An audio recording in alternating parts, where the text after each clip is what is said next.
Hey everybody, it is Macy with No Small Thing. Welcome to episode 15, the Enneagram. We are going to be talking about Enneagram Type 1. This episode, we have an interview with Matthew Lauder, the producer of the show, where he unlocks about his oneness. And we really got to hear about his experience as a one, and I found it to be incredibly fun and fruitful to listen to him. So I can't wait to share that with you guys. Before we jump into the Enneagram episode, I have a few quick announcements for No Small Thing podcast. First of all, if you are listening to us, I'm so happy you found us. You can be listening to us on Stitcher, Google Play, Apple Podcasts, and SoundCloud. And if you enjoy this, subscribe. It totally helps the podcast. We believe that No Small Thing podcast really is no small thing. So every time that you rate, review, comment, share an episode with someone, it means so much and it helps to get the podcast out there. We're trying to reach a wider audience, so we're calling upon our listeners. Also, we have a Patreon page. If you would like to support the podcast financially, if you believe in the work that we're doing, there's a lot of background expenses that it takes to create a podcast. And so Patreon is a way that you can become a patron of something that you love. And we have set that page up, and we have some bonus content that we will be creating for our Patreon subscribers. So there's different tiers and ways that you can support, and you can find that at www.patreon.com/nosmallthing. Lastly, we are on Instagram and Facebook and Twitter, but honestly, check us out mostly on Instagram. That's where you will get announcements about what's coming up on the podcast, and you can find out about how you can be engaging with questions that we're going to be asking on the podcast and hear about what topics we're going to be covering in future podcasts. So check us out there. It's pretty fun. We're just starting to learn how to use the story feature. So here we go.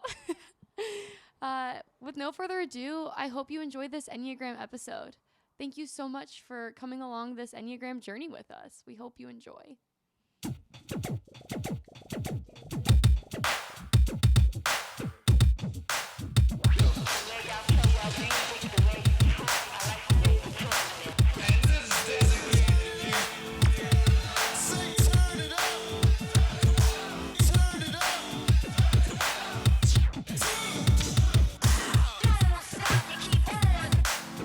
Hey everybody, I'm Scott. And I'm Macy.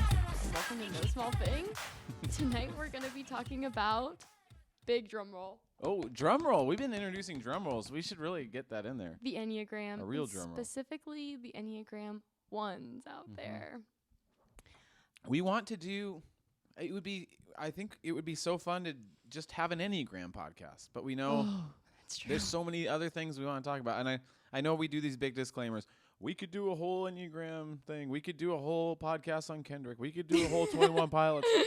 But we I could think have a 21 Pilots we could. podcast. I think out of all of the ideas, I think Enneagram would be the most fun and easy. The True. ideas just keep coming. Mm-hmm, mm-hmm. And we can't wait to talk about it. We're always sort of waiting for the Enneagram episode. So here it is. It's true. It's what I look forward to most. And I think it's what I was explaining it to Ruben, the housemate who's now back, not a ghost. I think We'll post a picture of Reuven on our Instagram to prove his existence. And we're going to have him on the podcast someday. Yeah, we will one day. Lets us.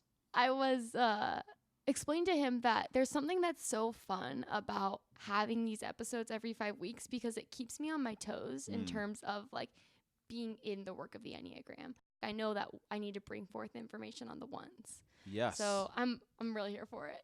And it's interesting to think how much happens in 5 weeks. It was 4 weeks. It's 5 weeks essentially. typically in between, although it's Yeah. actually been 8 weeks since we've last recorded an Enneagram 8 episode. Weeks. Yeah. A lifetime of Enneagram work. It really 8 feels weeks. like night and day, my Yeah. perspective on the Enneagram. Yes. And I think when I go Me back too. and listen, it won't seem as like stark the differences, but in my life and the way that like I'm practicing the Enneagram, I can see such a clear difference from the wisdom.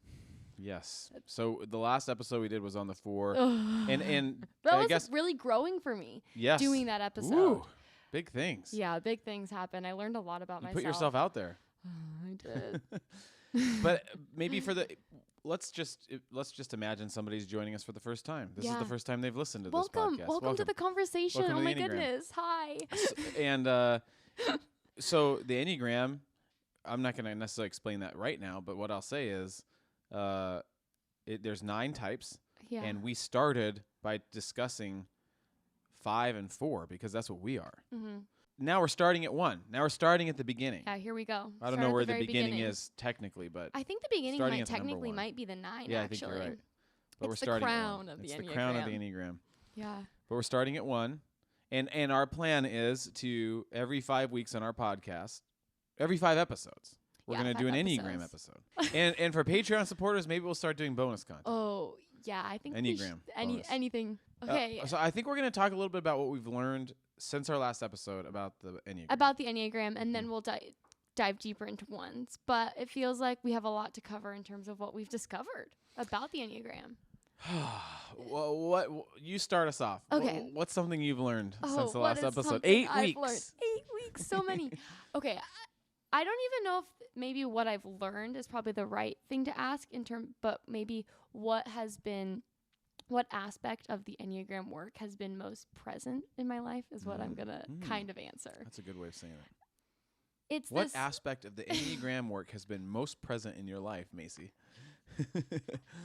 I'm so sorry. I just I like the question. I like it. Okay, because I really want to talk about this idea. I have been reading the Wisdom of the Enneagram, which is like the Bible of the Enneagram. And I think it's the best one. That's not to say that nothing else is. They're all good in their own way. They're all good in their own way. This book has a way of I can read 2 pages for a week and be profoundly affected by them. Yes. And then share about them and then go back to them, and it still is affecting my life. And that is what I'm going to share about. Here it is. Which is some of those pages, comes from chapter 4 in the Wisdom of the Enneagram. And it's this idea of cultivating awareness and basically catching ourselves in the act, which is what I've been trying to practice in the past probably 8 weeks. It was about 8 weeks ago that I read this chapter and was blown away by it. And I've kind of stopped reading the book, if that makes sense. You read something that really impacted you, and now you just need time to deal with that. Yeah, exactly. You don't need another thing right now. Yeah. Let me just read it. Okay, catching ourselves in the act. And by the way, also a very key Enneagram phrase Is catching yourself in the act. Yeah, so this is as we learn. Yeah, I would say almost the idea of catching yourself in the act is somewhat like the next step. So you've maybe discovered what your Enneagram type is, and you've started to see oh, this is a core motivation or fear or ego message that I'm hearing. And this is the next step when you know what yours is. Yes. So I'm going to read this. Okay. Catching ourselves in the act. Sacred traditions from around the world are united in stressing the importance of our being witnesses to our transformation. We are called on to be vigilant, to observe ourselves, and to bring mindfulness to ourselves and our activities. If we want to benefit from this map of the soul, we must cultivate the art of awareness, learning to be more awake to our lives in each moment without judgment and without excuse. Oh, that there is without judgment and without excuse. Yeah, how much unpacking does that require? A lot. I just I underlined that and started and wrote key. Because I think for me, it's even just that is the idea of holding what we're doing, our actions, lightly. We don't have to judge it, but we also can't be it's totally fine. You know? It didn't happen. Right. Yeah. Oh, yeah, that's a good way of saying it. Yeah. Okay, I'll keep going. We must learn to catch ourselves in the act of behaving according to the dictates of our personality, seeing how we are manifesting mechanically and unfreely from moment to moment. When we are able to notice what we are doing now, to experience our current state completely and without judgment, the old patterns will begin to fall away. Awareness is vitally important in the work of transformation because the habits of our personality let go most completely when we see them as they are occurring. Analyzing past behavior is helpful, but it is not as powerful as observing ourselves as we are in the present moment. For example, it is certainly worthwhile to understand why we had a terrible argument with our spouse or were irritable with an associate or a child. But if while we are having an argument or are being irritable, we suddenly catch ourselves in the act, something extraordinary can occur. In that moment of awareness, we may realize that we do not really want to do the questionable behavior that only seconds before we were so invested in. Oh. So big. They're so big. So big. And this is the thing with this podcast is I have like 5 audiences in mind. I have somebody that's like listening that knows the Enneagram and is like, yep, snaps to that, you know. Yeah. But I also have somebody that's like, what are they talking about? You know, catching yourself in the act. And that's the thing I really notice when we have conversations with people about this is everybody is so invested in their personality. And they don't see the problems. Yeah. So I have a question. Yeah. How do you catch yourself in the act? Okay, well, I would like to first of all preface by saying I'm really learning how to catch myself in the act, and I'm finding it kind of difficult. Because I think difficult. You should give yourself a lot of credit, though, because I think I've noticed you've been pretty good at it. I've been trying, but I think I find myself catching myself in the act like a little bit late, if that makes sense.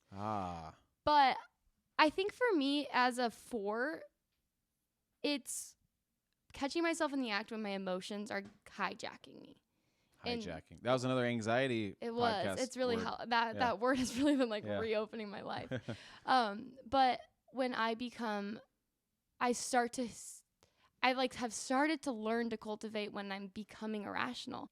And that's when I can be like, hold it lightly, not be like so mad at myself when that's happening. Cause I think in the past when I get into that emotional state where all of a sudden my emotions are leading the charge, which again, I'm not perfect at this because I can think of so many times that I'm like, oh gosh, I like let my emotions get the best of me. But I'm practicing when I can sense that rising to hold it lightly. And as I do, I find myself without having to like work hard to like come down from the emotions because I'm able to give them a space, be aware of them. And I think for me, like honestly, the like phrasing of not judging it, but also not excusing it is really helpful. Not judging, but not excusing. I can see it and be like, oh my goodness, that's my ego. I don't need that ego. That's unnecessary. There's something else going on. So I can kind of like walk myself through that process of being like, okay, I understand that my brain is doing this crazy thing to make this happen, but like maybe I'm going to choose not to do that. And like I have the choice when you catch yourself in the act. It's kind of wild. Yeah, there was a part from Deb in our anxiety episode where she says, you can, all by yourself, choose to love and offer forgiveness. You can, all by yourself, choose. You're thinking, whoa, I can choose all by myself. But you did that out here on the porch just now, I think. So for those of you that don't know 4s, and correct me if I'm wrong if I'm not saying this well, they seem to indulge in depressing thoughts frequently. And to them, it's, we could go, because I heard an insight about 5s and 8s last night that really struck me. The insight I heard from an 8 last night, an adult 8. So I have a daughter that's an 8. I'm a 5. 8s go to 5 in stress. Yeah. So this woman told me, when I get into my super contemplative thinking state, which is very natural to me. Yeah. My daughter, who's an 8, would automatically read that as I'm stressed. Oh, he's freaking out. Oh, because if I was doing that, I'd be stressed. Interesting. And I'm like, I'm totally in my element right now. And I think a lot of people perceive 4s as, for example, so Macy on the porch just now was thinking about something and something that happened in the past and caught herself in the act. I mean, you literally did. You said, I could get super emo right now. And I'm not going to. Yeah. And yet, if we weren't recording the podcast and it was just a normal night, and it would be fine if you would probably enjoy the emo. You'd be. I'm letting my emotions wash over me. This is helpful. I'm processing. I'm feeling. I'm alive. Yeah. And we're looking at it as like she's freaking out. Yeah. And you're thinking I'm living. Yeah. No, that's a good way to put it. But. Yeah, but it's realizing that we do actually have the choice, like to indulge that or not. That's so human. The choice. We're in control. Yeah, it's really hard to hear. Like I think for me, there's some days where I could hear this and be like, yeah, I do have the choice. Yeah, and there's other days where I think I hear this message and I'm like, it doesn't seem like it. it doesn't seem like I have the choice. So like, I just want to put that out there, that it's like, this is something that's really hard to do, but I'm finding it to be fruitful, and the more I'm able to do it, the easier it's becoming, if that makes sense too. It does make sense to me. I don't know if it makes sense to everybody else. So I don't know. There's something about this that like has pushed me to not just look at past experiences. The Enneagram has to move beyond reflective and start to like be affecting us presently. I don't know. You do know. You said it. Those are my thoughts. That's good. Okay, Scott has his copy of the wisdom in front of him. We both have our copies of the like wisdom in front of us. It really is. The wisdom of the Enneagram. It's a book. Yeah. If you don't know what we're talking about. We're talking about a book. Yeah, and if you're we got a bunch of books here. If you're looking for, you know, you've heard about the Enneagram, you're kind of getting into it, you want to deep dive it, or even just begin the journey, I would suggest this book. I think this is the book. This is the book. I listened to a podcast with Claire Diaz-Ortiz, and she misidentified as a 1. We found out through this podcast she was a 3. That was wild. Then the baffling thing she said was that she had never researched the other numbers, and especially as a 5, I was thinking absolutely not. Yeah. But I guess the wisdom of the Enneagram is kind of a textbook, so you can go back and look at this at your leisure. Yeah. I'm going to read something from here, but I'll say 2 things I think very briefly that I've learned about, I think, the Enneagram since our last podcast. Mm-hmm.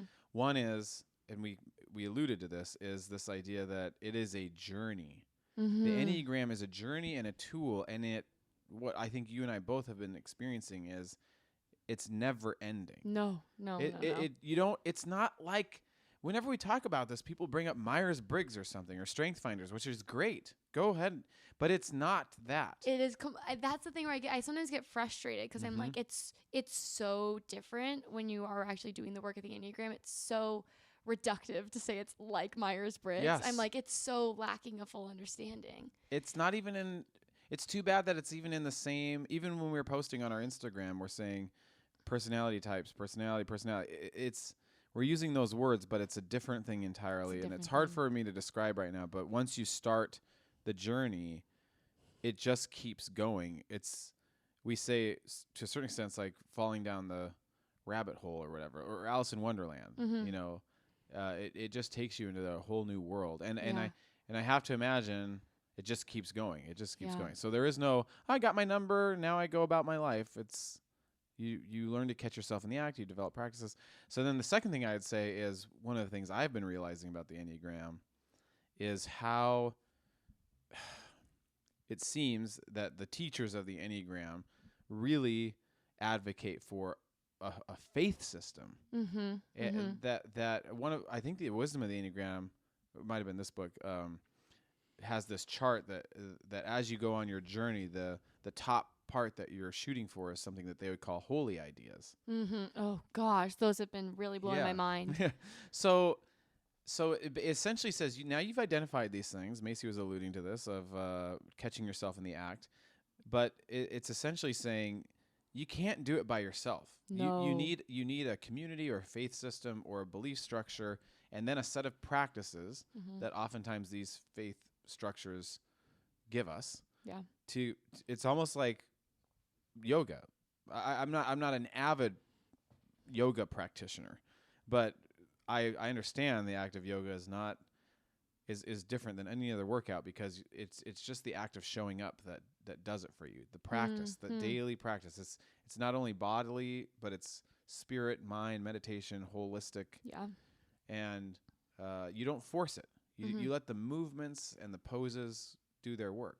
And I think that's what the Enneagram is saying, that if you want to improve, at some point you're going to have to get yourself into a practice of some kind. Yeah, yeah. And I thought those would be quicker than they were. Well, no, and I think I'll briefly just share this. Something that's super cool about the Enneagram is it has roots in, like, I think all major world religions, and that there's Enneagram experts, and the Enneagram is taught in all different kinds of religions, and it kind of, it is like really beautiful in the way even just the symbol itself is kind of linked and related to so many holy ideas and so many like concepts that are so central to major religions around the world. Yes. I don't know. There's something super beautiful about its like ecumenical nature. Ooh, yes, yes. Big fancy word there. Look it up. It's so funny how I'll use a word like that on. I think that I'm an older person, so I'm still on Facebook. They said there was a study recently that yeah, 40% of dumpster millennials fire. in the last 2 years have left Facebook.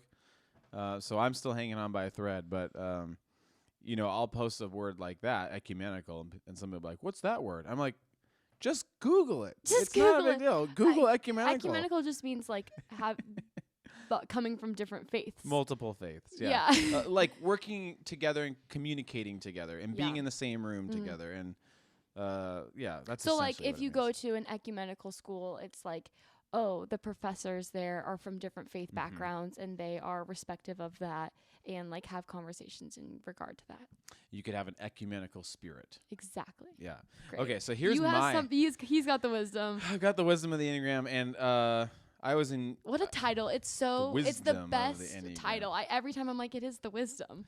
So what I like about the wisdom is it has all the types and long chapters on that, but then it's bookended by big things about how to use the Enneagram. Yeah, and I have not read any of the back pages, and you Ooh, have. get ready. I know. Because I think this really will resonate for a 4.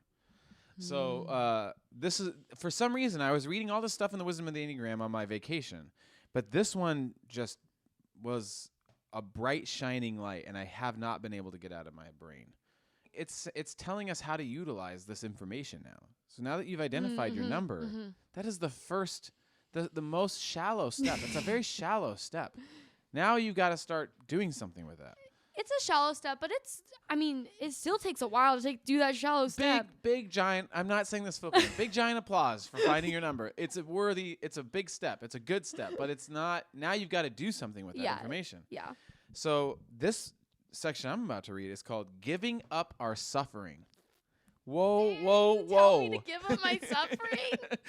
Listen to this. Oh, here we go. This German philosopher, I hope I say it right, Gurdjieff, said something strange and paradoxical, that the last thing human beings will let go of is their suffering.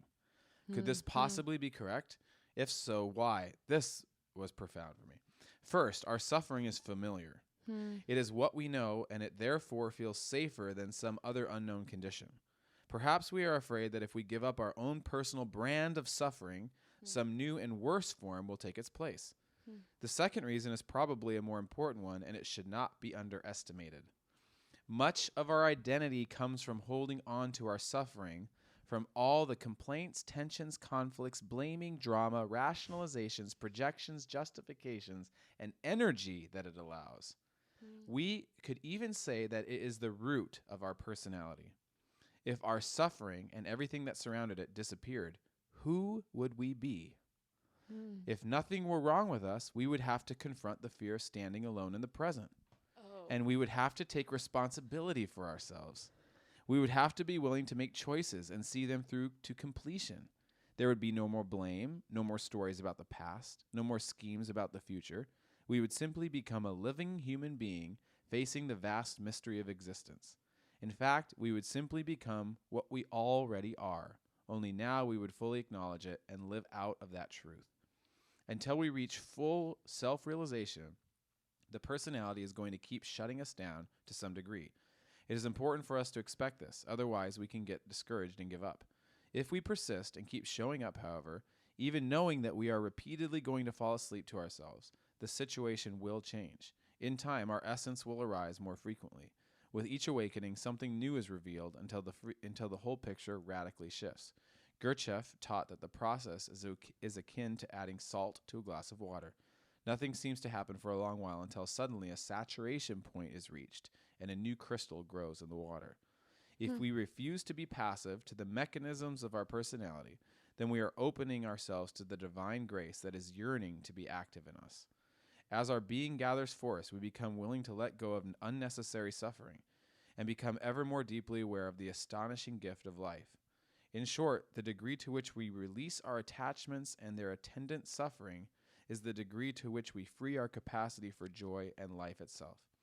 Once we have entered this state, we understand the great poetry of the mystics. Our journey feels less of a struggle and more like being in love. Indeed, the Sufis describe the journey as a return to the beloved. Nothing in life can fulfill us if we have not opened our hearts to our true nature. But if we have opened our hearts, then everything fulfills us. We then experience the world as an expression of infinite love. Giving up our suffering.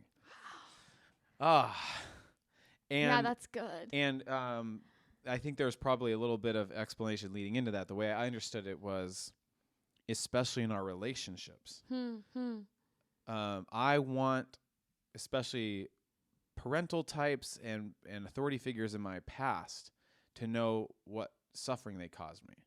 And I find my identity in continually reminding them of that through continuing to suffer. Right. I'm continuing to not have the career I want because you said that thing to me in the 8th grade, you know, and it's not harming anybody but me. But I'm finding a very comfortable identity in that suffering. It's familiar. That's what they're saying. And who would I be if I let go of that? Yeah. And also you're finding an identity and causing that person to suffer, which you're not even doing. Right. You know? But you think you are, and you think you're getting vindication and justice. Yeah. Look what you did to me. Yeah. You know, I really related to that. Yeah, and there's something, I don't know, there's something that's really interesting. I heard this in some podcast. I think it was Enneagram for Idiots, where they were talking about how, like, we're all suffering in our own ways. And the Enneagram helps us to consciously suffer. And then once we're conscious of it, we can let it go. Ooh, but it's hard letting go. But it's hard letting go. I think that's why we need the face practice. It's also semi-hard to be conscious of our suffering almost. Like, we're hard to recognize, like, the ways in which we are kind of self-inflicting. The way we reflect back certain stories and we retell the same narratives to ourselves. I think a key in terms of, this is advice giving, but I'm talking to myself. If anybody wants to know, I think a clue, and this can go and coincide with catching yourself in the act, is self-pity. If you're experiencing self-pity, I think that's a shorthand for what this is talking about. Oh, interesting. If you're indulging in that, being like, woe is me, oh, it was hard, oh, shoot, you know, if only, then you're indulging in your suffering, and you're not moving past it. Yeah. Self-pity. I have a lot of it. Yeah. A lot of self-pity. That's interesting. Yeah, I think... Oh, we probably shouldn't even go off. We probably should start moving on. Off. Yeah. All right. Well, that's our intro. Yeah. That's what we've learned. So coming up next, we're going to kind of dive right into the one and explain a bit more about the one specifically, and then hear from Matthew, his one experience. So that's coming up, y'all. Catch you later. Couldn't help it.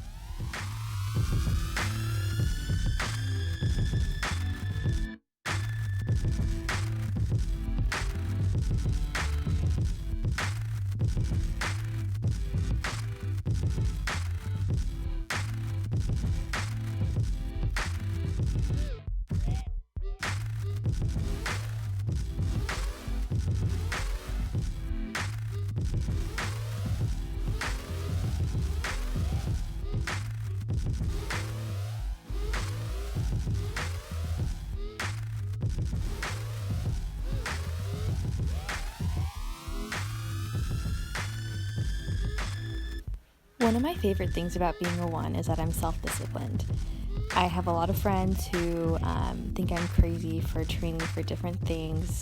The thing I'm training for right now is a full marathon, and a lot of my friends don't understand where this idea of discipline or commitment to completing every run comes from. And I really think that stems from my oneness, and that's something that I absolutely love about myself.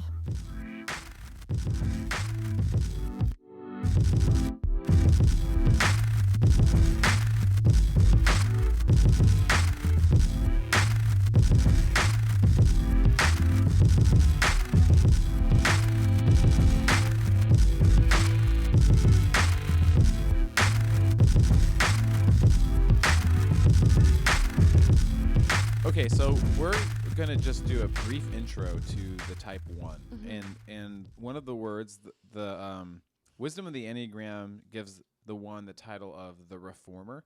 We also have heard the perfectionist, and then one Ian Morgan Cron has been using recently that I really like is the improver. Yeah, that's an That's a interesting good one. word. Yeah. It's nice, and I think Chris Hewitt's is a little bit like this. It's nice to approach these things in a way that feels Can I read a few more names? honoring. Yes, please. The teacher, Ooh, yes. the activist, the crusader, the moralist, the perfectionist, or the organizer. I like to the say organizer. those few words. Yeah. So here's something I'll say about the Enneagram. Again, if you're slightly new, I think I've had this experience thinking the best way to discover your number, I think, is to identify your core fear. Mm-hmm.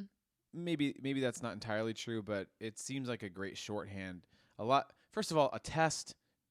Everybody wants a test. Don't worry about the test. If it gets you started, you're not going to find your number, I think, truly and authentically through a test. Right. And I think it's through learning about all the types that you kind of find your home at one type. yeah.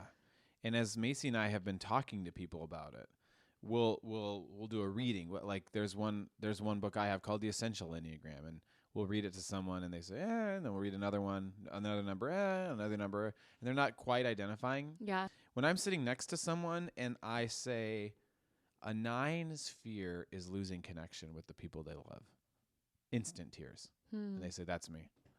I'm like, yeah, just identify your core fear. That's it. Yeah, I think for some people that's the way. So a 1's basic fear is of being bad or defective, evil or corrupt. Yeah. That's what they walk around fearing. I think they fear like not being a person of integrity. Mm-hmm. Like they're always focusing on being a person of integrity, and like they can't ever let that go. Yeah.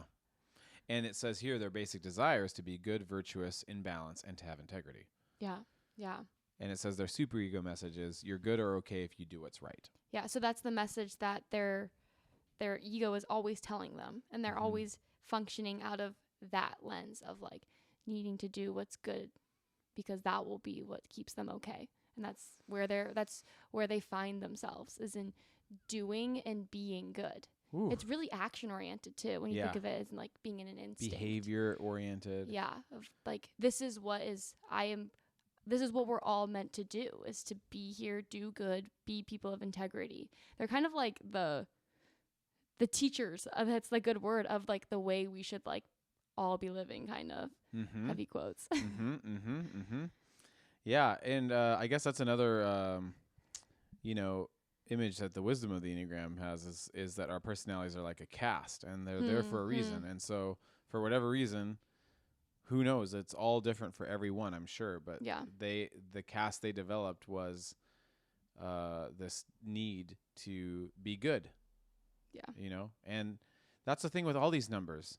There's an amazing beauty to that we all need to learn from. Yeah. Yeah. And a beautiful contribution. But then I think probably the downside of that is the unnecessary stress I imagine a 1 walks around in the world feeling for not being, in heavy quotes, perfect. Yeah. Yeah. They're kind of people who set standards, and they set the highest standards for themselves typically. And they set standards for the people around them and for what the world should be, and they set goals, and they have ideals of what could be, and they hold themselves to that. And I think that's so beautiful and a gift they offer the world.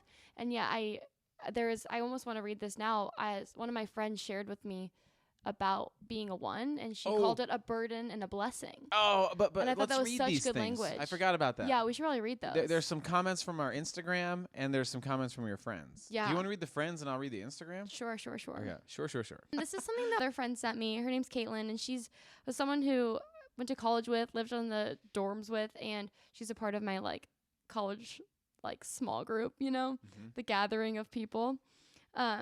I like how you said that with a twinge of jokiness. Well, small group. It's just like really cliche, and I don't like to be cliche.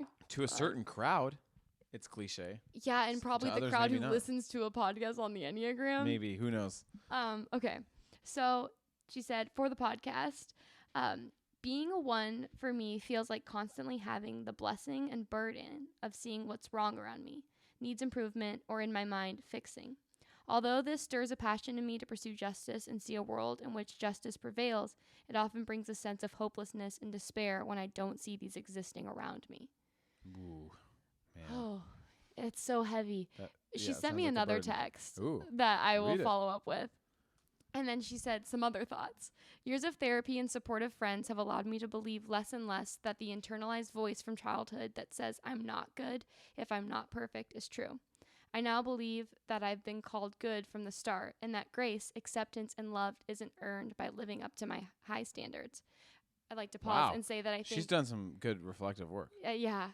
like to say that I think the word that is maybe the most beautiful and like best word for ones is grace. Ooh. Like if accepting grace and hearing grace is so, I think, healthy and good and like ones out there know like it's okay. It's okay.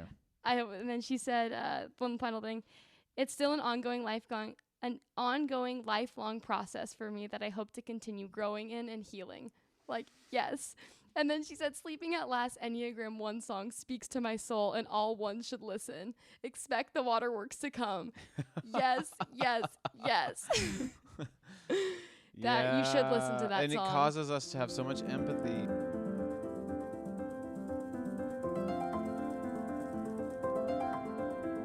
Hold on for a minute, 'cause I believe that we can fix this over time. That every imperfection is a lie,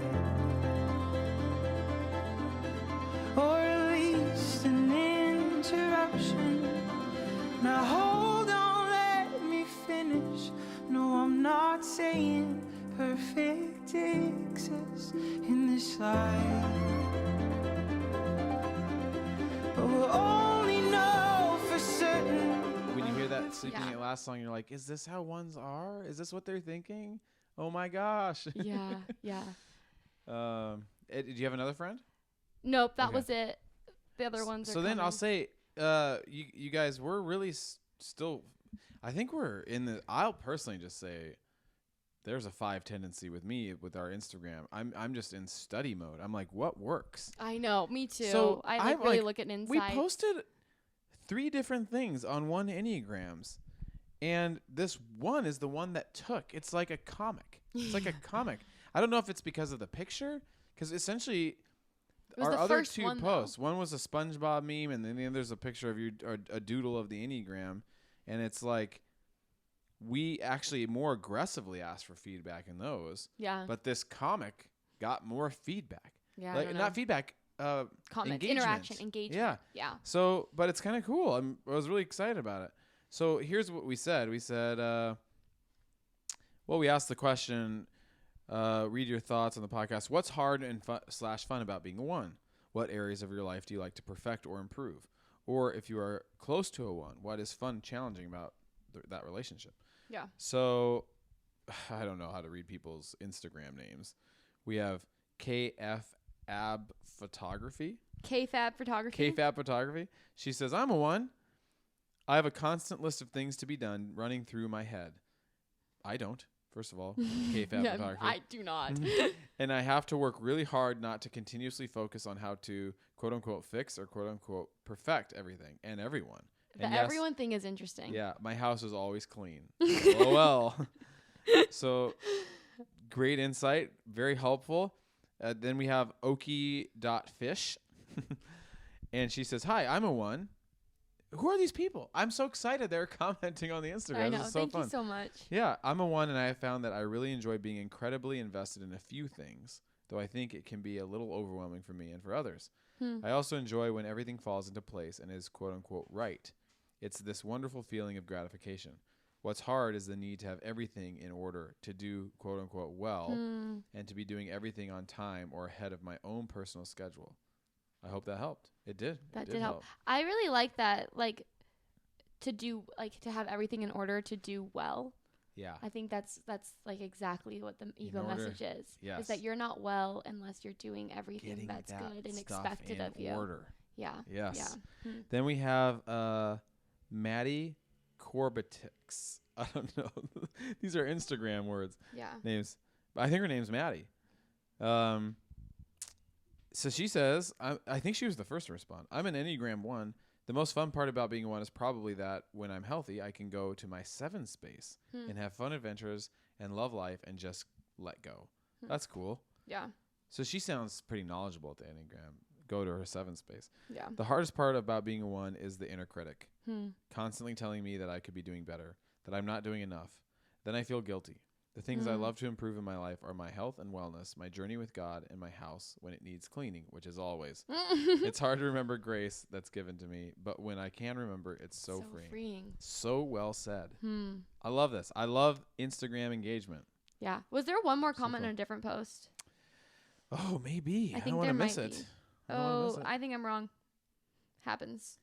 We invited comments and we didn't get any. That fine. one got some comments. I don't know why. Yeah. Thank you so I'm much. so and curious. I think Enneagram 2s out there. Anyone's a 2. That will be coming in 5 weeks. Get ready. We're going to be asking for your feedback. You could start now. And we're proving that we're going to honor your engagement by reading We've proven these it. comments.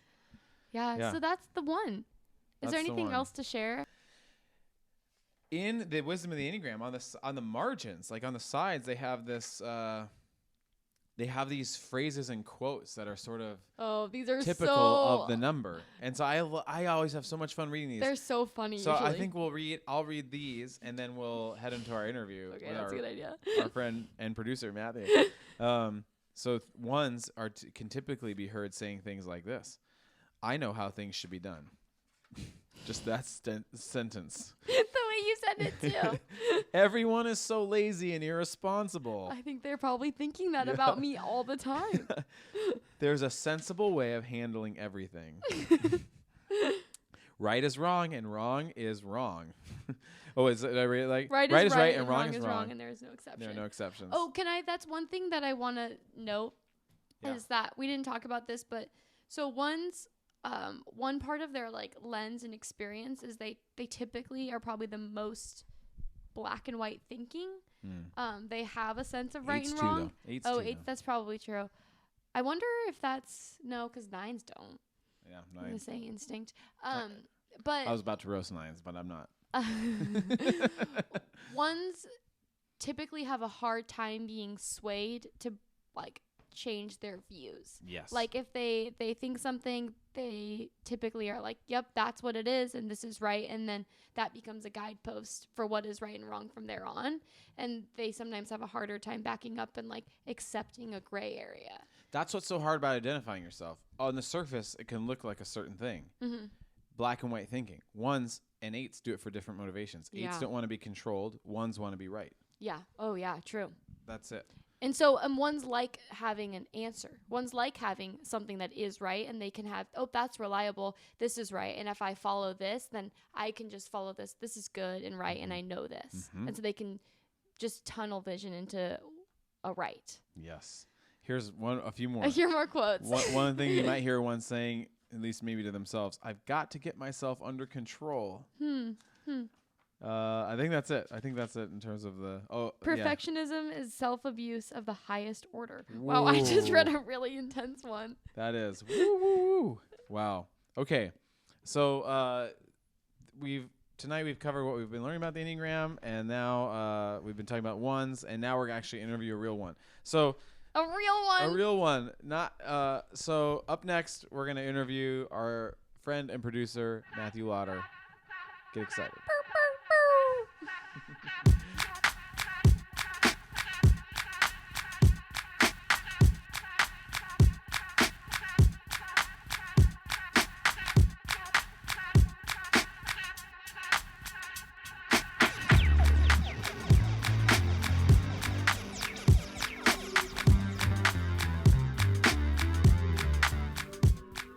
So tonight we have our friend and producer Matthew with us, and we're really excited to talk to him. And he's been sitting here listening, and it's kind of funny. I think Macy's laughing because now we're introducing Matthew. Yeah, Matthew's now here.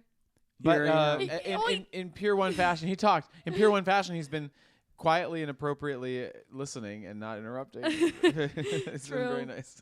I've been doing it right. You've been doing it right. Doing it right. Hi, I'm Matthew. I'm excited to get interviewed. Matthew's here. Matthew, I think our first question, at least my first question, is we just kind of explained the 1. Mm-hmm. And we did it in our way as a 4 and a 5 explaining a 1. Yeah. How would you describe being a 1 Yes. as a 1? Yes.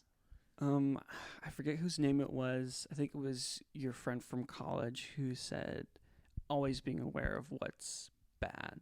And I guess, and that I really resonate with that. But I would say for me, being a 1 is always having a judgment call constantly about everything.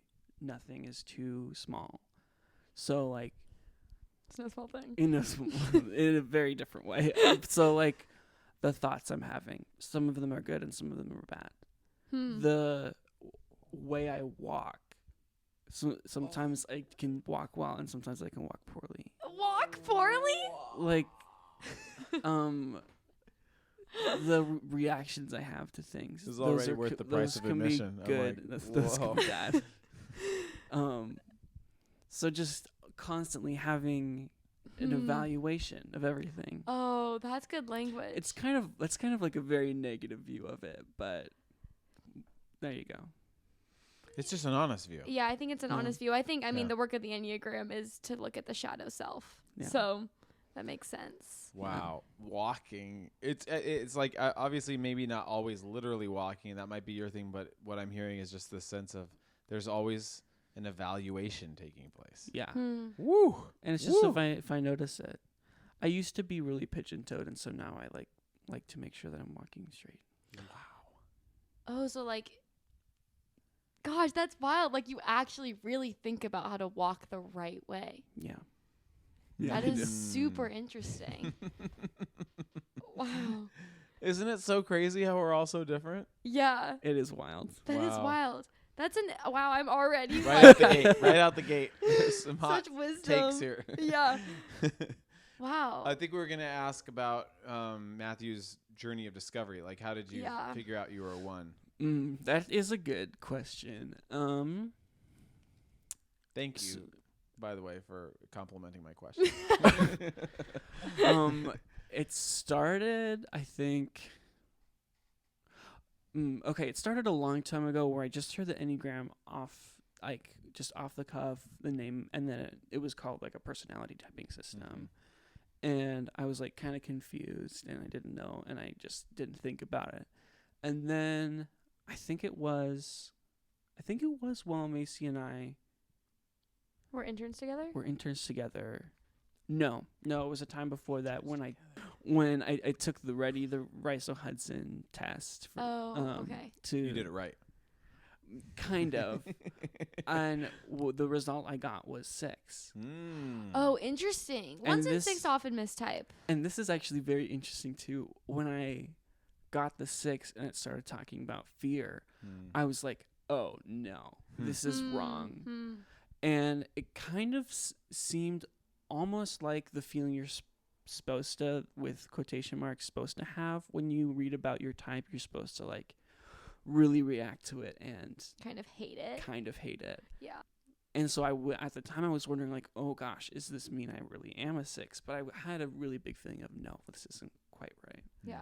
And then I think when Macy and I were interns together, 2016, 2017. Wow. Yep. Then I retook the Ready and also started listening. This was a while ago. Yeah. Yeah. I listened to The liturgist? the liturgist episode on the Enneagram multiple times. And at that point, I thought I was a 4. Whoa. Yeah. I was That's a part of his journey. I was identifying as a 4, and a lot of it really Valid, by the way. yeah. Valid.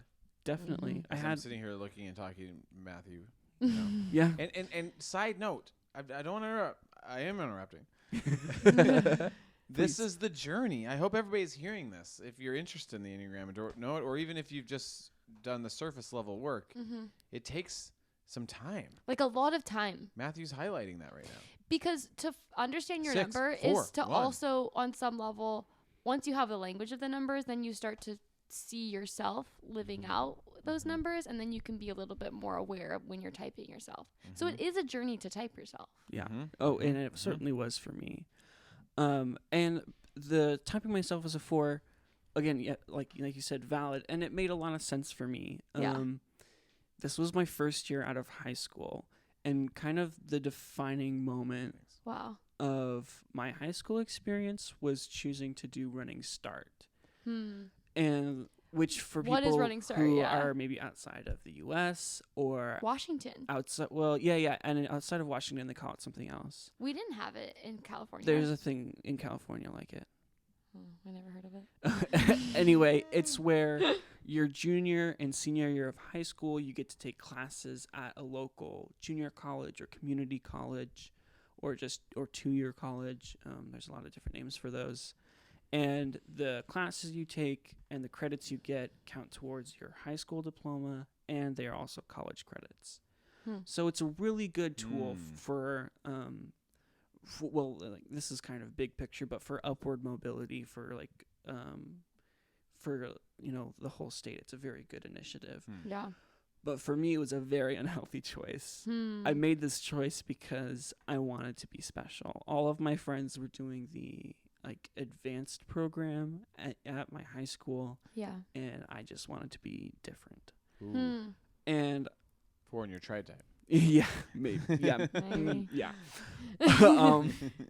Also, ones and 4s. I'm gonna get to it. Yeah. Okay, go for it. Mm. There's such a strong relationship. Yeah. And so my first year out of high school with Macy working at UPC, I was still riding that wave of the consequences of choosing to do Running Start. And I was feeling a lot of emotions, a lot of them negative. I was still living with my parents.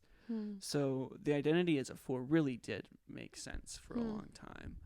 Oh gosh. Should we say that like ones when they're in stress, Mm-hmm. that is they still are essentially a 1, and yet they also will exhibit and like lean into behaviors of a 4. So they're, in terms of the way the Enneagram like movement, a 4 when they're integrating moves towards 1-like characteristics, and a 1 often in disintegration or stress will lean towards 4 tendencies. And that's not to say that leaning towards your 4 tendencies is always bad, because we have a relationship to them and we can call on them, but Right. it's out of stress that we tend to kind of grab onto those tools of the 4, I guess. Right. Yeah, definitely. Yeah. And yes. it makes a lot of sense if you're looking at like the aspects of my life. I was living at home with my parents, who I'm very different from, and it was rough to live with them for a whole year after high school. I was working not in the place where I had originally wanted the summer beforehand. The last stage is strangely the one I remember the least, was realizing I was a 1. And it was either... I mean, I feel like I was really alongside that. As you were like, am I a 1? Am I a 4? Am I a 1? Am I a 4? Yeah, I think it was that summer that I was doing, that summer of 2017.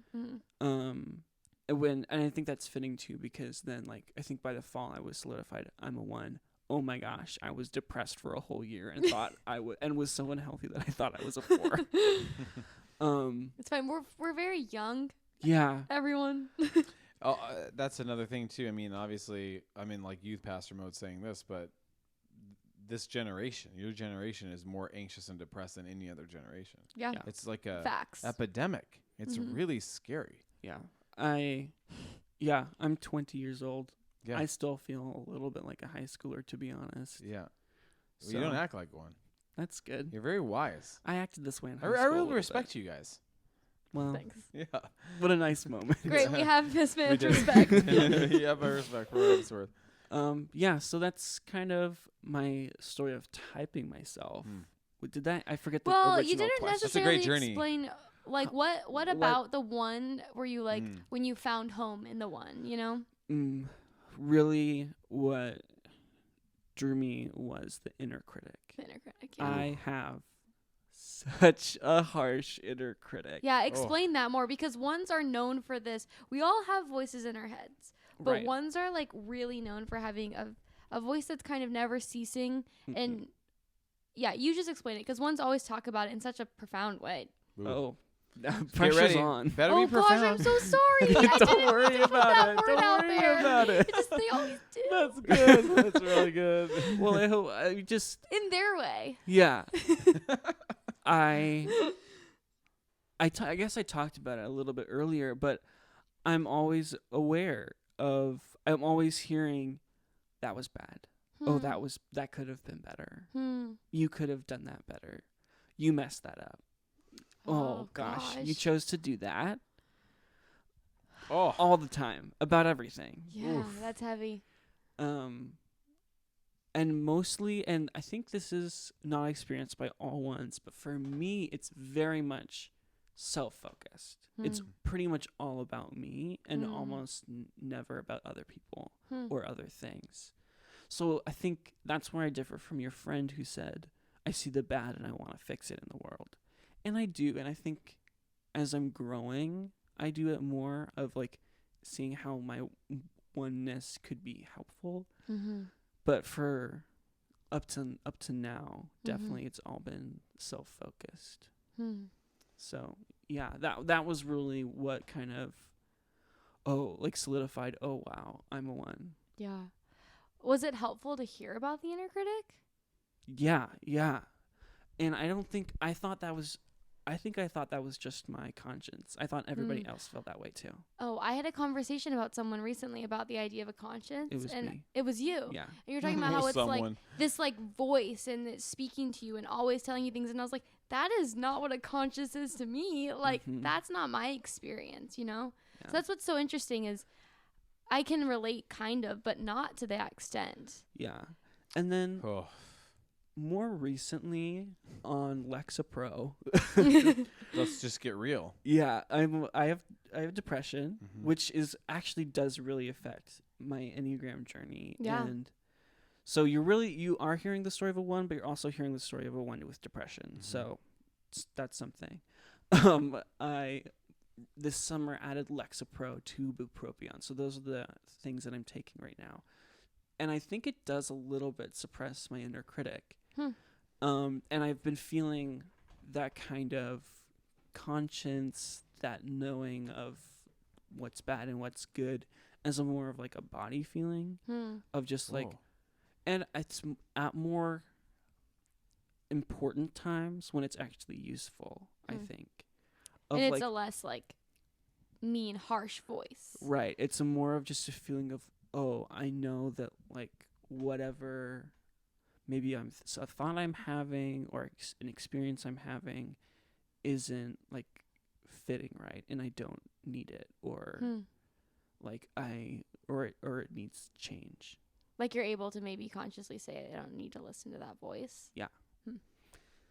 Yeah. Wow, that's big. That's gotta be hard. Yeah. Wow. I appreciate you being so honest about it. Oh, me good. too. It's really helpful. Yeah. I'll go for it. I just saying when you add these things into it, whether it's depression or ADD or something, it seems to complicate your number discovery. You know. Definitely. Yeah. Yeah. Yeah, and I'll go for it. Oh, and it also, it really is affecting how I'm growing with the Enneagram as well. Hearing you guys talk about earlier about that shallow step of like finding your number and then like catching yourself in the act, really diving deep. I'm having to do that very slowly. I think I'm still discovering myself. And obviously you never stop discovering yourself. Right. But I think I'm just now like starting to realize that I don't quite know myself, maybe. Just learning how not finished I am. Like, and that I'm allowed to be not perfect. I guess that's that's the one growth. It's really interesting hearing you say that, because it is a really one way of thinking in terms of like reaching some finishing thing and something being complete and perfect and whole. Yeah. Like that's a one ideal almost. And Yeah. it's something they offer. Yeah. But there's maybe growth in saying maybe there isn't a perfect. Right. Wow. It's really interesting just to think, first of all, I'm 19 years older than Matthew.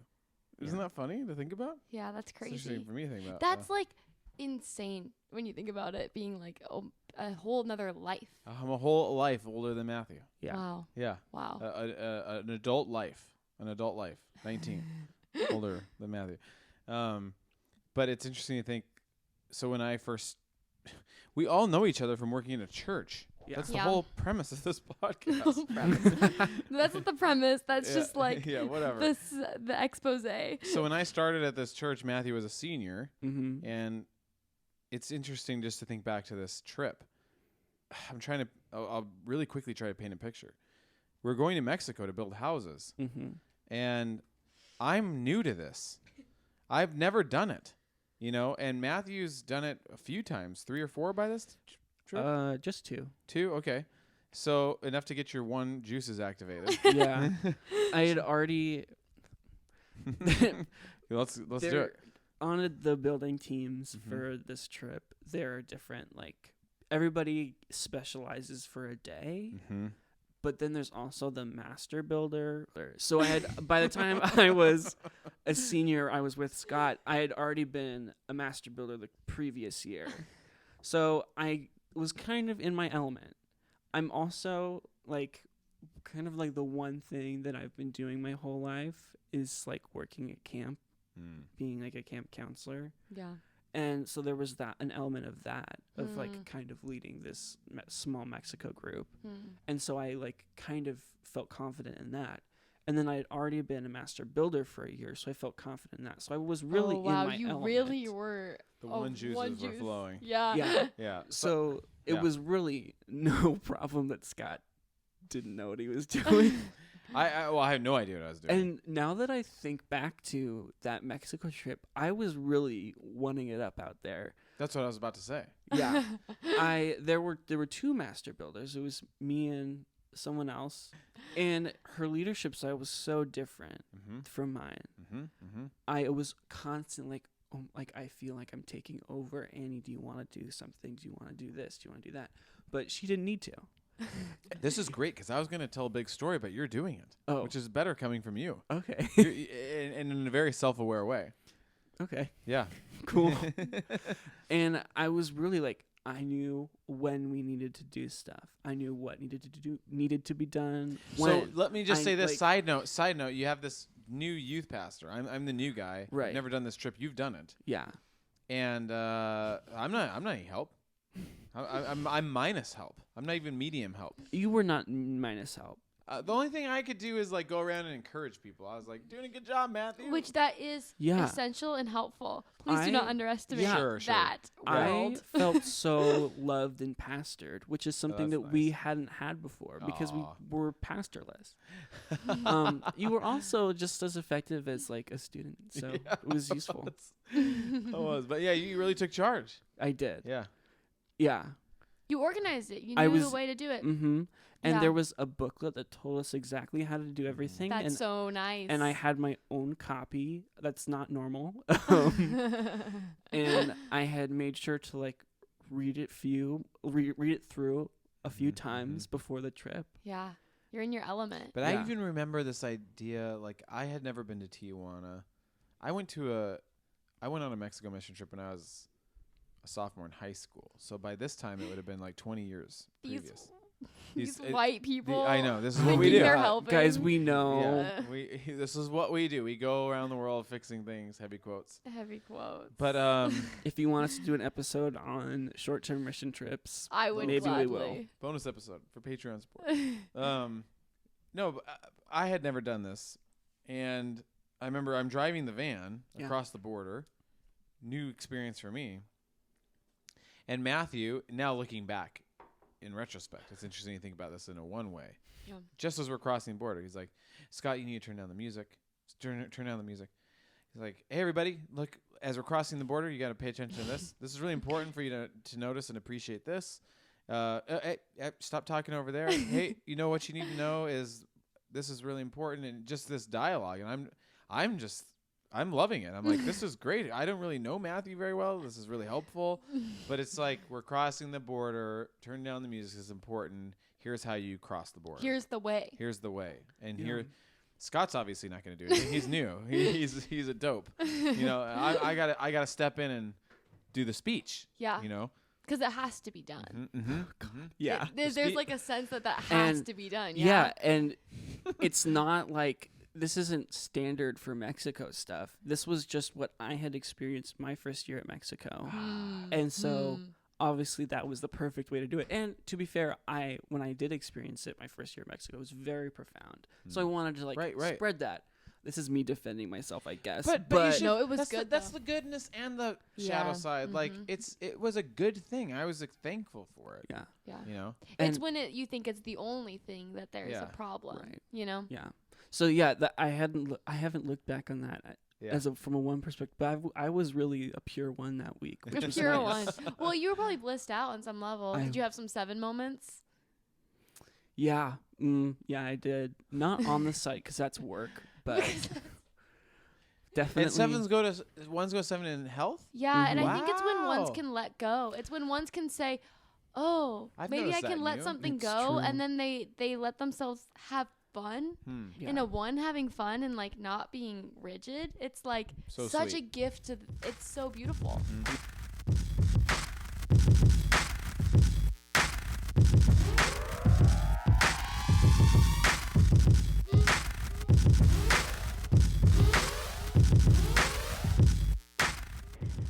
My advice for ones is to not have such high expectations that if you don't meet them, you feel disappointed. I think it's good to have goals and things that you aspire to, but you can't always meet every expectation that you have for yourself, and that's okay, and you'll learn how to get there at some point. And I think it's also important to understand that people have different goals and values and morals.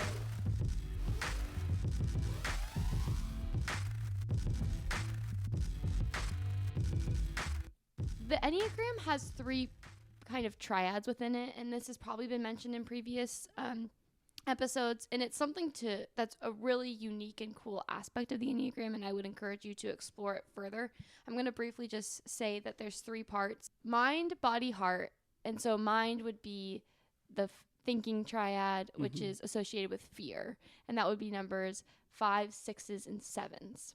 And then the heart would be the feeling triad, which is it's typically associated with shame. And that would be the 2s, the 3s, and the 4s. And then the body triad, which is kind of the instinct triad, the bodily is the emotion behind it is typically called rage or anger. And so they all kind of exhibit. That's 891. 891, yeah. And they all kind of exhibit those in different unique ways. We all represent a different part. That's really interesting. Yeah, here we are, heart, mind, body. Shame, fear, rage. You have so much shame. Here we are. I do have a lot of shame. I have so much fear. Yeah, yeah. that actually is really helpful. This language of shame is so helpful for me. And as we go talk about rage or anger. Hidden rage or anger. Yeah, so that's what's really interesting about the type 1 is, and Matthew, you can tell me how you experience this, but from what I read and from my understanding is that a 1's anger typically is kind of pushed down and it's held down within them, and they maybe don't even recognize it being there, but it's typically expresses itself in a resentment, and almost it presents itself in a bodily anger. Like people can experience it in their rigidness and the way in which they're exerting something with their energy. And it's an anger within, but it's kind of like a suppressed anger that is trying to get out, but they're pushing it down. Yeah. Does that sound? Yeah. I can definitely say, yeah, like holding rigidness and like trying to keep everything together is definitely something I experience. As far as anger goes, this was actually like, this is going back to my like evangelical camp days, where part of my testimony, Oh my goodness. Oh boy. Oh boy. was I was a really angry kid when I was little. And then you learn not to be angry. Yeah. And it would like come out in ways that I really didn't like, but I would get so angry, and it would be so physical for me. And Whoa. this is maybe new for some people. I kind of have lived a crazy life. I have 8 siblings. 8 siblings. Yeah, hear that, What everyone. is Let that happening sink in. in the And- world? Yeah. 8 siblings. I can't imagine. And we're all within 2 years of each other. Well, except there's a 3-year gap. But so we're all pretty close in age. And I have 5 brothers. There's 6 boys altogether. So we really we could get pretty physical. Right. I literally have scars from my brothers. And so this would manifest in me hurting my brothers. Yeah, yeah. Which, those are some of, my earliest low moments that I, regret so hard. The first, there are 2 big ones. I don't really know if I want to share these. But even now, you're being critical. Well, and I have yourself. thoughts about this in the sense of I wonder how these memories of you're saying you regret them so much, and you're holding such shame around them that in itself seems to be these were formative in you telling yourself it wasn't okay to be angry. Right. So I need to hide that. Right, Wow. yeah. It's me, That was passing a that judgment was on it. letting go Ye- in a negative way almost, or Ye- losing control. Losing control, yeah. One time, fighting my brother Jonathan, who's 4 years older than me, in our basement, so the ground is concrete. And this is just wrestling. No, I was angry at him. Oh, okay. I don't remember why. To fight. Yeah, I mean, there was a reason with quotation marks that I was angry. I have 2 brothers, by the way, so I relate to a little bit of brother fighting. Yeah. You know? Yeah. And I ended up on top of him, and I slammed his head into the concrete. And I remember the sound. And I remember the sick feeling I had. He didn't, nothing was broken. He might not even have had a concussion. But Would he remember this? I don't know. Hmm. But I remember it. And I remember, Yeah. he cried. And I, just remember, really hating myself in that moment for, the pain I had inflicted on him. Yeah. And that I was capable of that. Hmm. And I scared myself. And that was kind of a big moment of, okay, I never want to do that again. I'm not going to. Wow, that's really interesting. And so, it was, after that moment that I was I'm going to get this under control. And there are ways in which that was good for me to stop beating up my brothers. Yeah. But ways in which it was Beating up bad. your brothers.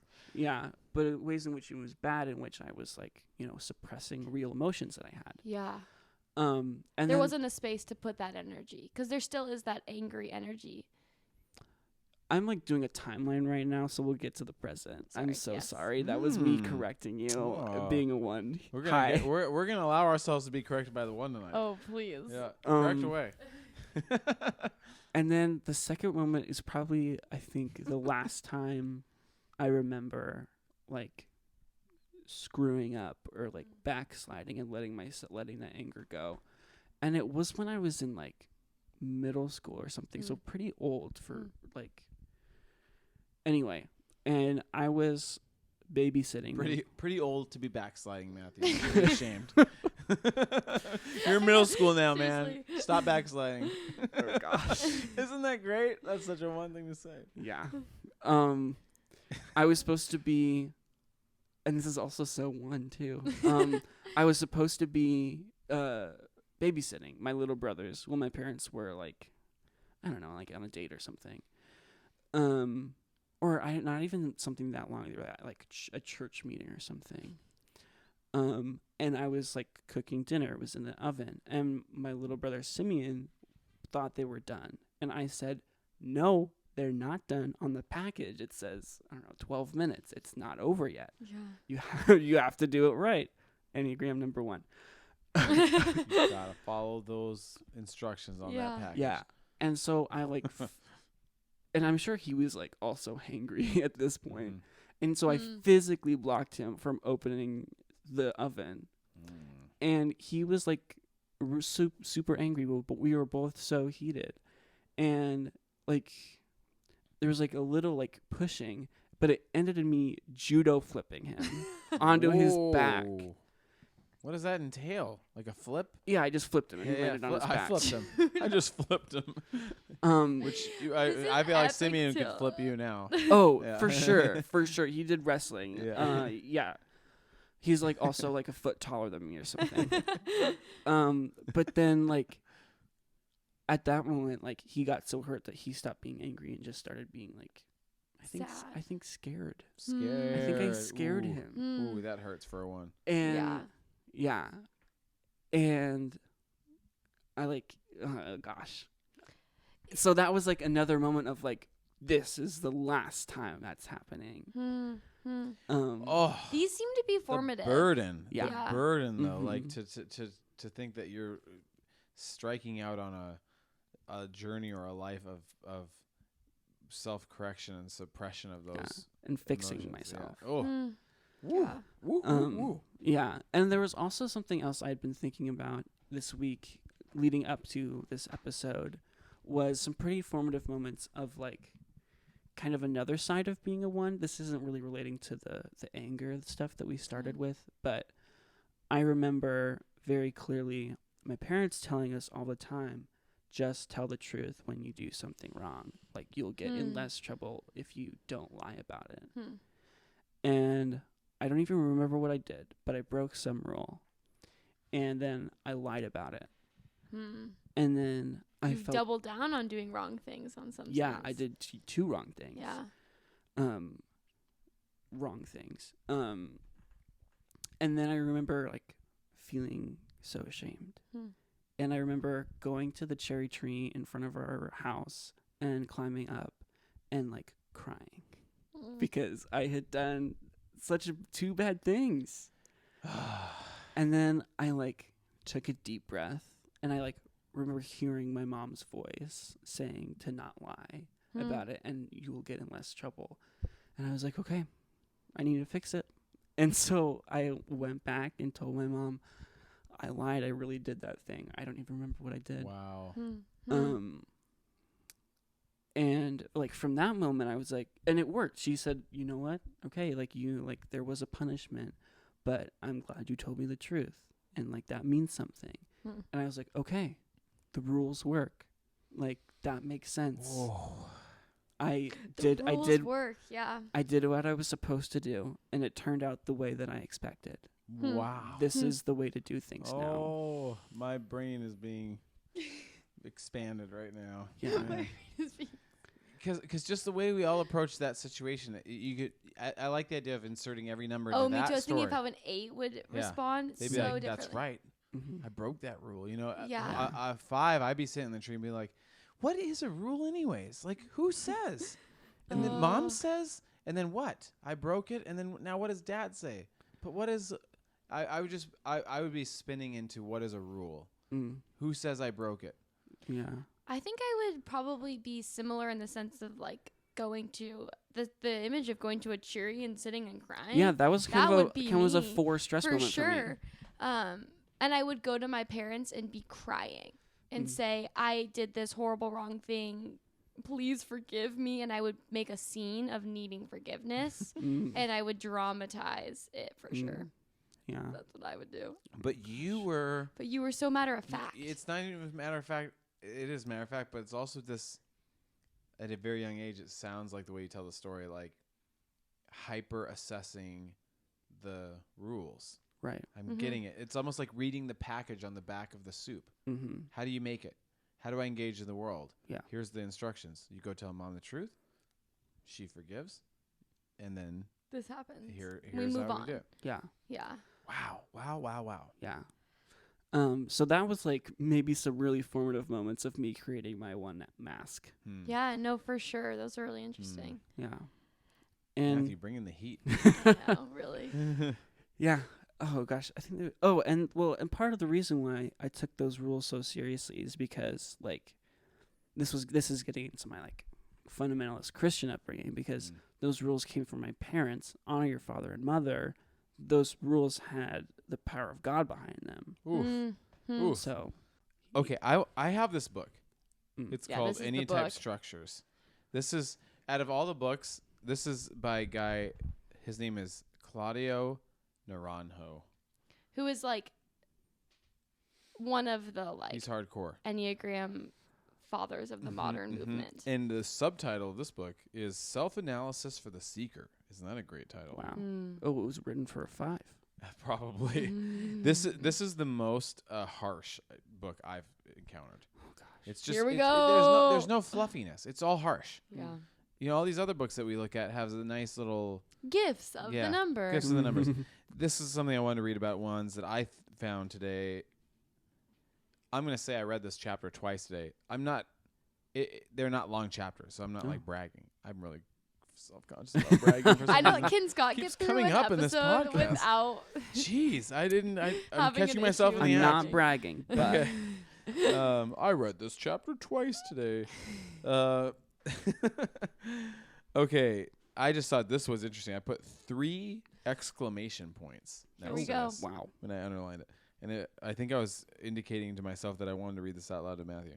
So this is under the category in this book of criticality. Mm.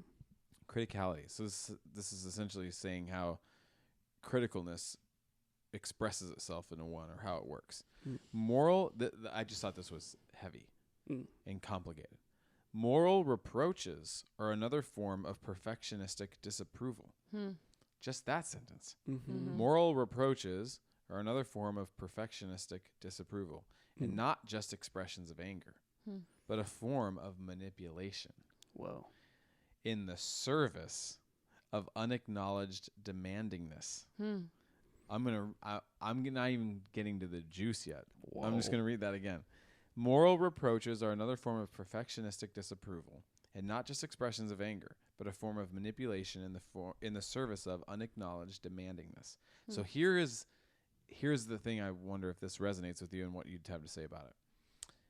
Whereby I, quote unquote, I want, is transformed into you should. This is an interesting thing that I honestly kind of relate to a certain extent. I want is transformed into I should. So You instead of should? just saying, I really would like you to do the dishes, you say, you should do the dishes. Oh, interesting. Just say, I want you to do the dishes. Just say, I want you to whatever. I want. And then it says, accusation thus entails the hope of affecting somebody's behavior in the direction of your desire. Gosh, that is the Enneagram right there. It really is. I want is transformed into you should. I want to hear Matthew's, but then Yeah. I want to talk about how a person might experience this. Yeah. That's I good. think Macy and I are thinking about the same thing. What? Recycling. No, but this is Talk true. about it. Talk this about is it. so yes. I grew up in Seattle. Matthew and I live together, so I live with this one. Yes. I grew up in Seattle. I don't remember a time before recycling. Recycling was always a thing. I remember when it was, you had to separate glass from paper. This is great, Seattle. So Somebody listening that doesn't live in Seattle. I don't know. What is it? This is what we eat and breathe in Yeah, honestly. Seattle. and then I also remember the day when everybody had to start doing composting, and that was when I still lived at home. So this is like very integrated into my life. Yeah. I almost like I know all the rules for what what goes where. Yes, he knows every rule for what goes where and how. I still don't understand it. I don't know how it works. I'm an adult. Matthew could tell you it all. There's a pamphlet that they give you. Nah, I went in the garbage. It's on display It's in front. in of our you. It house. went to recycling. It is above our recycle bin and trash can to tell Oh my us gosh. where to put Amazing. things. I put it there. Wow. Wow. And 5 wows. Macy grew up in California without that. Oh, California. Come on. I did, and So I it's- fail a lot. It's not an integrated part of her routine. It's becoming. It's becoming. And that was the first thing that came to mind when you said like, "Oh, I want moves to you should," because I think maybe really, I just want you to do that, and this is me telling you that. No, I know. We're having a moment right here. When I think I don't know how much I pushed this on you, But I think in my head, I moralized it of like, well, like, why do we recycle? We recycle to save the earth. Why do we compost? We would compost to save the earth. It's like, I don't Like care about the earth. this is a moral imperative.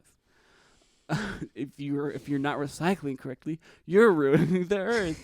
You don't care about the earth. Which all of that, it's not true and not what I actually think of This is you your at inner all. thoughts. Yeah. Yeah. But well, there's one day literally Matthew was like, if you want me This to, was really fun.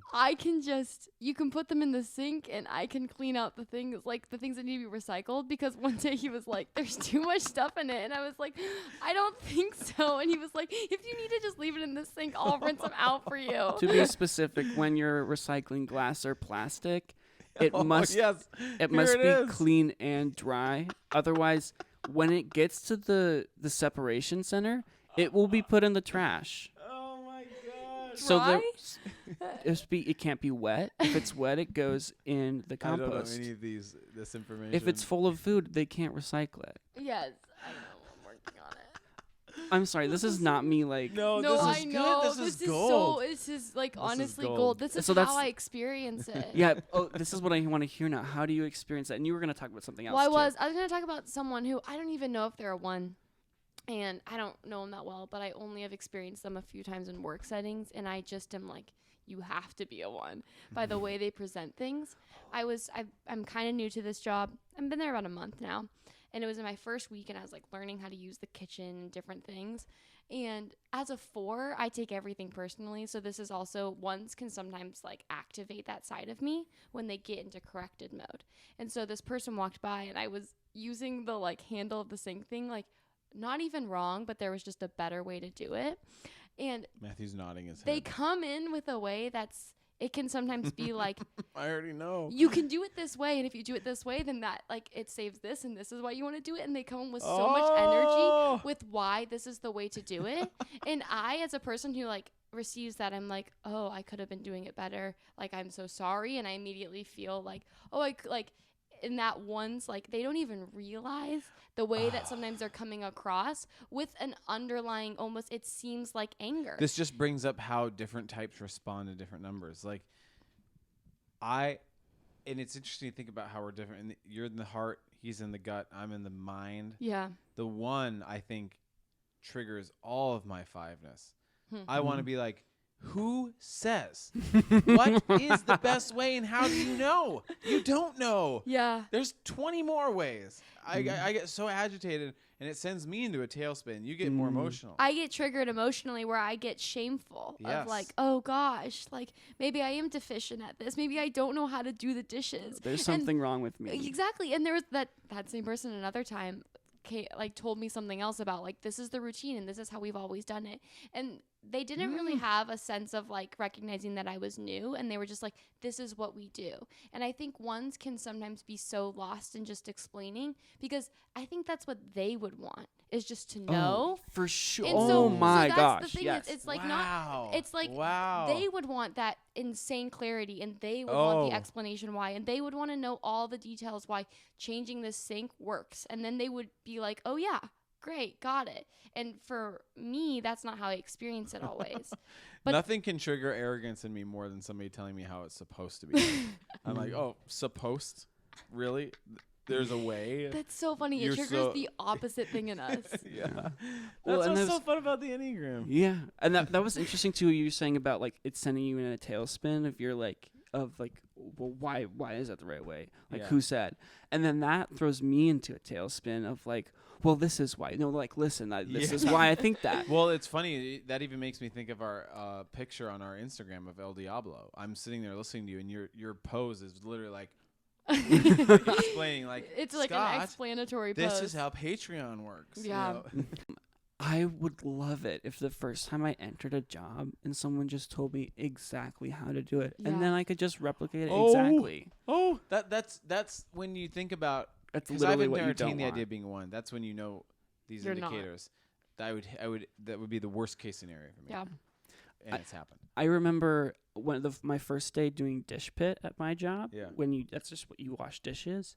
I was washing bowls. We mix salads in bowls, and I realized I don't really know how to put these bowls in the dishwasher. And so I went to the general manager and I said, Hey, listen to this question, please. Yes. Pause for this question. What's the most efficient way to load the dishwasher when loading bowls? He looked at me surprised, but then showed me his way upon which I have improved. And then Found a more efficient way. this is like so fun. bringing this full circle. Then when I was giving a tour to a new person, I showed her everything, including how I load the dishwasher, because I believe it to be the most efficient way I have yet encountered. Wow. So I wanted to pass that on. I imagine the ones listening are salivating. Yeah, Loading the dishwasher. Can I? Maybe, Oh, now go for I'm it. like, I wonder if I like scared Claire. Claire, if you're out there, I'm so sorry. Well, I if think you're out there. something that's so interesting about ones, and something that I notice in you, and this is one thing where I'm like, oh my gosh, you're such a one. You explain things often in a very one-like way. When you're telling me a story from work, I receive all the details of exactly how you chop this thing, exactly how you do this. And it's like, I didn't necessarily ask for those. And yet, like, that is a part of when you're explaining something. It would be incomplete if you didn't set the standards and have this, like, stage, like, everything has to be thoroughly explained. Yes. Because everything is there and functioning for a reason. Yeah. And creating this greater system of efficiency. Wow. Yes. It's always so fascinating He's when getting you excited talk. just hearing you say those words. I'm I know. laughing because this is Well, so and true. this is so true. And sometimes I'll just be like, I can't help but be like, oh my goodness, I would not answer the question that was asked in that manner. I would focus on such different details in telling the story. I think that's something that numbers do, is we pick up details and we retell those details to ourselves and to others.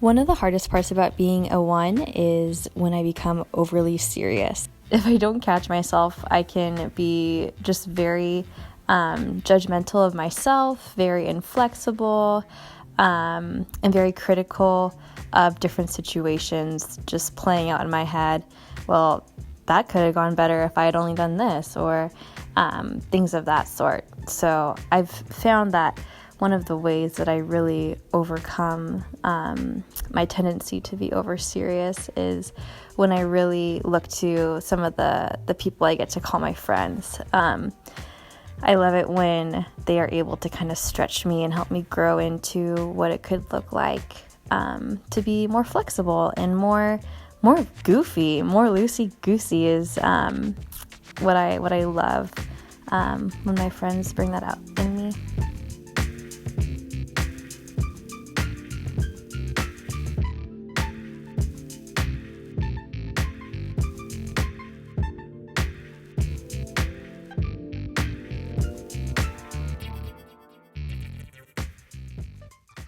There was something else that I wanted to share about being a one. And this is as a one experiencing like the world of the Enneagram and like all the dialogue that's going on. Macy and I have talked about this.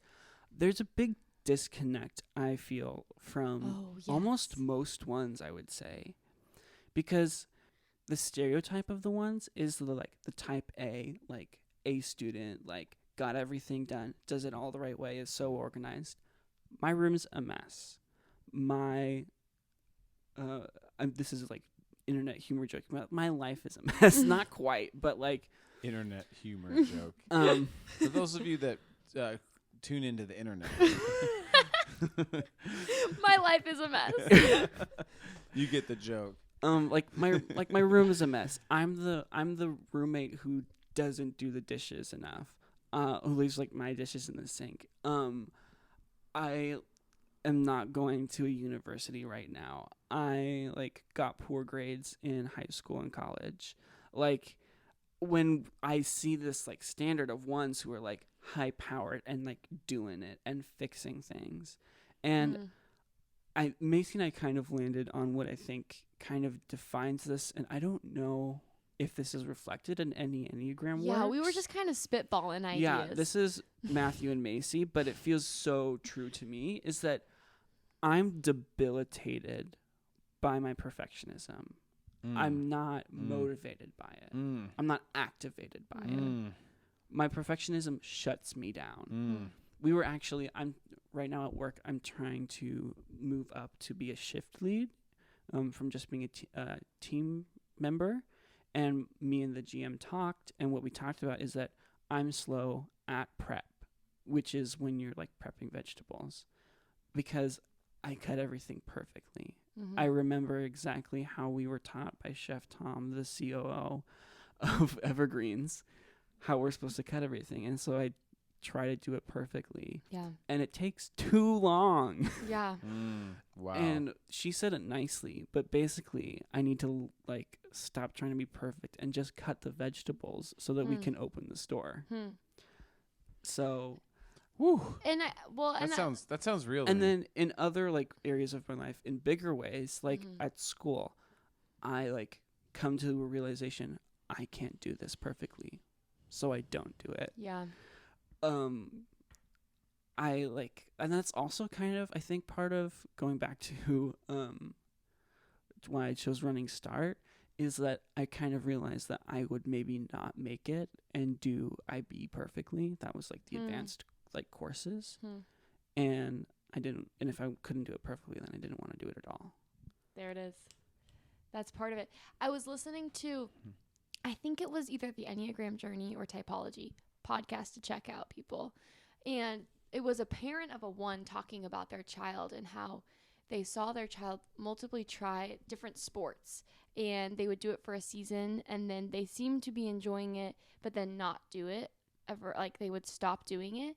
And after, I don't know, a couple seasons of different sports, the parent came and was like, why are you not being able to like stick with something? And their child was just like, I don't think I can master it. I don't think I can be good enough. So I don't want to do it, because if I'm not going to be great at it, if it's not going to be something I can perfect, why would I even do it at all?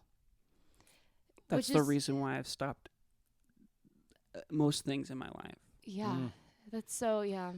Which is, it's interesting when I pause and I think about integration to 7, and then that example of like, well, maybe you just do something for fun, and it's not doing it to reach some standard or to be good, and that's when a 1 is integrating, is when they let themselves do something that's not going to be perfect. I'm glad you brought that up. What you said is just very true to me. And this is also another like formation of my 1 ego, is that I can't pin down anything, but I remember like being in a big group of people and then kind of like being goofy because I felt comfortable and like I had become comfortable with them.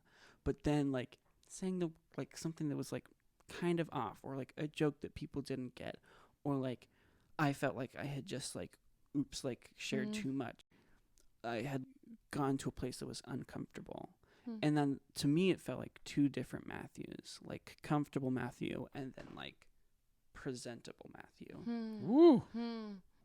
And I kind of consciously did this of like, oh gosh, that didn't quite feel right. I don't want to do that again. This is very similar to the other thing of like, Yeah, you're bringing the 1 heat tonight. Yeah, it's I think integrating to 7 is one of the, it's a scary integration. Yeah. It's one of the scariest integrations, I would say. Yeah, and I'll go for it. I was just going to talk more about integration. Like some of the most healthiest moments of my whole life have been when I've been spontaneous. Yeah. When I've just like gotten on a bus and gone to a park and like meditated or just laid there. Yeah. I recently downloaded Tinder. Here it is. I like set up a profile. I was very like exact about putting up my profile and what I wrote. How does a 1 go about getting on Have you Tinder? been part of this? No, I mean, I really did it all by myself. he really did and do it was mostly on his on own. the spur of a moment. I Yeah. didn't plan it. All right. 7. Yeah, very 7. subtle. Matthew. And I kind of just like did whatever, put in a bio that worked, put in a photo that I liked. But then after reading other people's profiles, I then changed mine to fit better with theirs. To follow the model. Yeah. And then I also realized partway through that all of my photos were of just my face and then of like my entire body. And so I was like, oh, I should fix that. And I put in ones of like my entire body. But that made it so it was at the very end of my picture roll and not everybody scrolls all the way to the end. So then I had changed them. The all details. I'm so sorry. I'm getting too into it. No. You're getting into a good way, in a way that I don't relate to. Oh, you've never been on Tinder. No, I've also never been on Tinder. But so I had to reorganize all of it to make sure there was a photo of my whole body. Tinder is, I just want to. It's a dating. I know, but it's the one that's just the swiping. Right. Yeah, okay. Swipe left, swipe right. Yeah. Although I press the buttons, so I don't actually know which swiping is the right way. Okay. Wow. But so that was like really, I think like a good moment for me. Like for a long time, I've been like saying that I'm not ready for a relationship, which like may have been true, but the reason why was because like I had so many things that I knew were wrong with me. Like that meant that I shouldn't waiting for the right perfect. Right. Yeah. Waiting for perfect Matthew to come along and he can be in a relationship. Ooh, I hope you keep this in there. This is good. Yeah, no, this is helpful. Yeah. We've just scratched the surface of Matthew. We really just scratched the surface. I'm a surface of deep Matthew. guy. Scratched the surface of once. I think. Oh goodness, tonight is just such an example of how I think that the Enneagram. If you are just now beginning to understand it, just this conversation, the Enneagram has given us such tools and language to have these kinds of conversations. Well said. And to talk through these kinds of things and for it to be held with like fun and ease and that we can talk about our shadow sides and it and not be debilitating, but it be, hopefully other people can nod their heads and be like, oh gosh, yeah, that's my experience. And then we as people who aren't your number can then hopefully be empathetic towards your perspective and your worldview, but also understand at times that when you act a certain way or when you're doing certain things, like you have a different fixation and a different goal when you wake up every morning than I do. And so it's important for me to understand that and recognize that. Yeah. I mean, this is good. And I really want people to understand this is not this is a meditation or reflection on ones, but mostly and most importantly, it's a meditation reflection on Matthew. Yeah. Matthew is not a 1. That is his box. 4 is your box. True. 5 is my box. True. And we're talking about what it's like for Matthew to identify with 1, but I like to think that I want people to know we're getting to know Matthew. Yeah. That's the most important part. We're not getting to know a 1. Yeah. We're getting to know Matthew. I want to know what you love about being a 1. I mean, if we're being honest, not a lot right now. All right. We're being honest. Yeah. I love that I care. I care about it all. Like, I think that's kind of a little bit why I love this podcast so much is I really believe in the idea that there is nothing too small. I care about it all. Every small detail. Yeah. I care about it all. And I think that can be beautiful. I think it is beautiful. I have to imagine that'd be monumentally cathartic for another 1 to hear. Yeah. I care. Yeah. They do. Yeah. They really care. do. They care so much. I think those are good words for even me to hear and thinking of my 1 relationships and how much care they put into everything and things that I disregard, the amount of care and thoughtfulness that went behind it and the ways in which a 1 has thought thoroughly about how they do things and that everything they're doing is held to a standard of integrity. They're holding everything to that. Yeah. It's hard work. Yeah. Okay, well, I wanted to give some last. Can we do tips? Tips. Yeah, that's and what I then wanted to do. benediction. Yeah. I just like a message to 1s. Oh, please give a Hi. message to ones ones. from a 1. From a 1 great to new a tradition. 1. This is establishing a tradition. Yeah, I like that. Next time we're to a 2, we'll be like, "What's your advice?" Yeah. Like this is what I want you to hear. You are good. Like you're not good enough for now. you're not going to be good. You're good. You're a magical piece of space dust that has somehow gained advanced levels of cognition, and that's beautiful. You're beautiful. You're good. That's all. That's all. This will be the end. This is the end. This is think. the end. So this is a benediction for ones. Deep down, ones remember the essential quality of perfection. They know that at a profound level, the universe is unfolding exactly as it must. As in Julian of Norwich's famous dictum, all will be well, every manner of thing will be well. This sense of perfection is related to the sense of wholeness and completeness that we saw in type 8 and 9. Ones experience this perfect oneness as integrity. In the state of integrity, all the parts of the whole have seamlessly come together to create something more than the sum of the parts. We feel a deep peace and acceptance of life that gives us the ability to know exactly what is required in each situation and in each moment. We know exactly how much energy is required to accomplish a task, whether it is cleaning a window or sharing an insight. We move and we act in life with a certain effortlessness, while accomplishing far more than we can with our bodies locked in tension. We are empowered by the direct knowledge that we are part of the perfect unfolding of something far beyond anything in our ego consciousness. Staying with awareness releases a profoundly wise and discerning intelligence that illuminates all that we attend to. When ones, through patient self-acceptance and open-mindedness, are able to relax enough to recognize that this quality is and always has been available to them, they become the true instruments of the divine will that they have longed to be.